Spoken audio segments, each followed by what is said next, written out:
मेहर में वापडा की निष्कारी में मुतालबन के खिलाफ वापडा मुलाजिम आफिस के तालो हणी एहतजाजी मुज़ाहरा करें सख्त नारेबाजी कई। वापडा हाइड्रो इलेक्ट्रिक यूनियन के अगवानन में हुसैन बख्श जतोई, सईद अहमद कलड़ो, जाहिद अली भुट्टो ऐं ॿियनि मुलाज़िमन वापडा आफिस के तालो हणी एहतजाजी मुज़ाहरो करे। मुज़ाहिरीन वापडा की निष्कारी के खिलाफ ऐं पंहिंजे जाइज़ मुतालबन के हक़ में सख्त नारेबाजी कई। मुज़ाहिरीन मीडिया से ॻाल्हाईंदे चयो त अब्दुल लतीफ़ निज़ारवानी जी हुकूमत सॼे पाकिस्तान में मुल्की एहतजाज आहे, जंहिंजो मेन बुनियादी आहे त कंपनी में निजकारी कई थी वञे, इन खिलाफ़ फुल फौरन एक्शन कयो वञे ऐं मुतालबो असांजो मञियो वञे।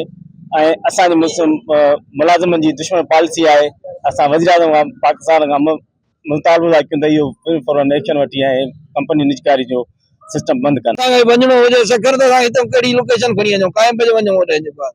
हाणे इहे जेको आहे असां चवंदासीं त फौरन हिनखे ख़तमु कयो वञे जेको आहे। बाक़ी असां न त दाइरो वधाईंदासीं एहतजाज जो। असांजा मुतालबा आहिनि जेके असांजा डेली वेजिस वारा आहिनि, कॉन्ट्रेक्ट वारा मुलाज़िम आहिनि, उनखे पको कोन कयो थो वञे। 8 सालनि खां वठी अपॉइंटमेंट कोन कई थी वञे ऐं मुलाज़िमनि सां नाजायज़ियूं तमामु वॾियूं आहिनि।